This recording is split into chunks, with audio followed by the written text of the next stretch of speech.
Hi, this is Rod Saunders from Jew and Greek.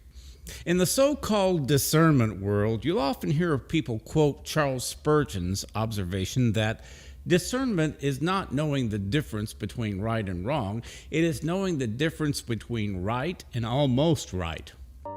Discernment is not a matter of simply telling the difference between right and wrong. Rather, it is telling the difference between right and almost right.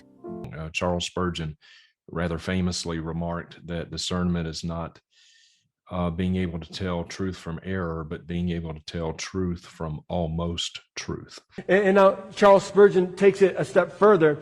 He says it is not knowing the difference between right and wrong, but it's knowing the difference between right and almost right. Now that might sound good, but is it biblical? After all, we're not followers of Spurgeon, but followers of Jesus, the Word made flesh.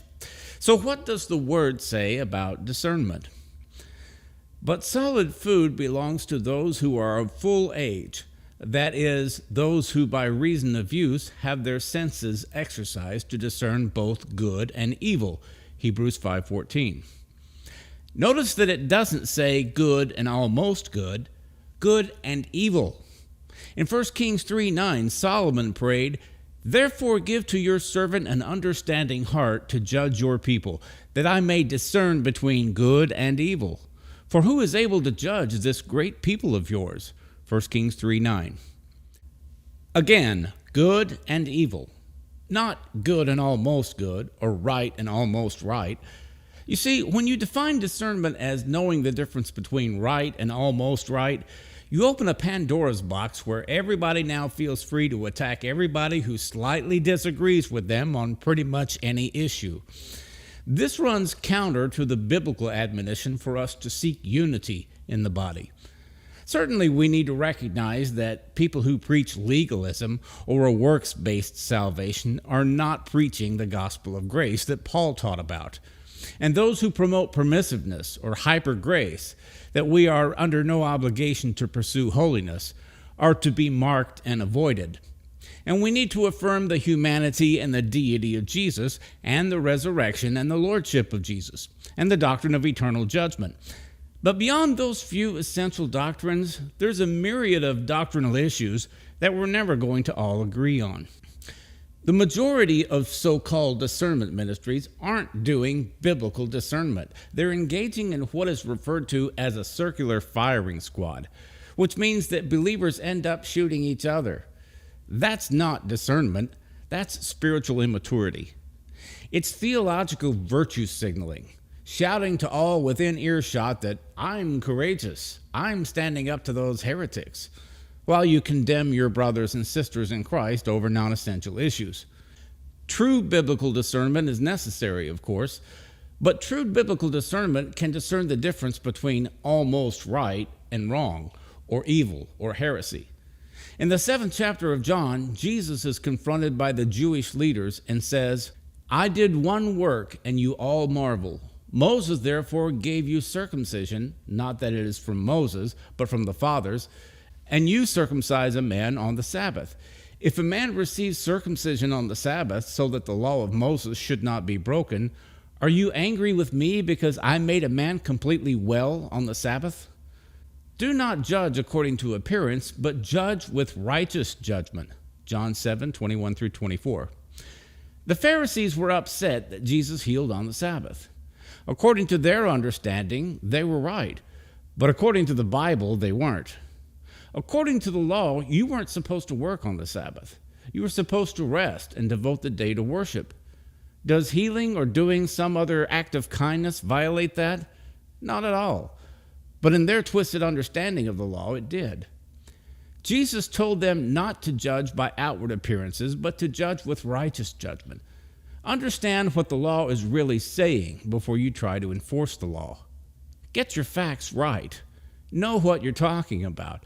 Don't just react like a religious zealot. Use some wisdom and discretion. That's what's required to judge with righteous judgment and exercise true discernment.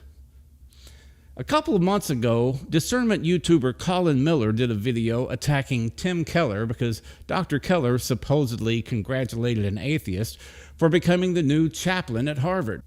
Well, it turned out that Harvard has had an atheist chaplain for 16 years. Greg Epstein has been the humanist chaplain at Harvard since 2005, along with dozens of other chaplains representing different faiths. Mr. Epstein had just been elected as the president of the chaplains, which was more of an administrative position to coordinate campus activities for the chaplains. I pointed this out in my video response to Colin, and he has since taken down that attack video, along with dozens of others. But he's still passing himself off as a discernment minister, despite his obvious lack of discernment.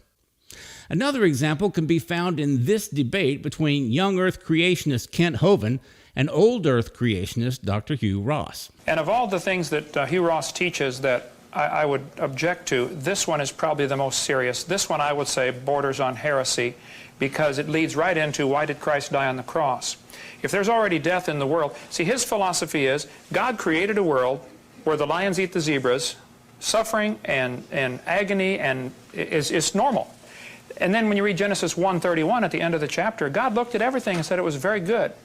If that's his idea of very good, then we have a very different God. So Kent Hovind says that teaching that death existed prior to the fall is borderline heresy, and that if you hold that view, you have a different God from the one in the Bible. So even though my belief on this issue is closer to Kent Hovind's view, I can't condone his making this into an essential issue. Hugh Ross is a Bible-believing Christian who does great work on creationism issues. The word heresy should never have been a part of this discussion. Jesus prayed for unity in the church in John 17:20-23. I do not pray for these alone, but also for those who will believe in me through their word, that they all may be one, as you, Father, are in me, and I in you, that they also may be one in us, that the world may believe that you sent me. And the glory which you gave me I have given them, that they may be one just as we are one. I in them and you in me, that they may be made perfect in one, and that the world may know that you have sent me and have loved them as you have loved me. When we attack other believers who are almost right, which usually means that they just disagree on secondary issues, we work against the unity that Jesus prayed for in his body, the church. Certainly we need to take a stand for the truth, but we should be every bit as passionate in standing against division and standing for unity so that the world will know that Jesus is Lord. Thanks for watching, and be blessed.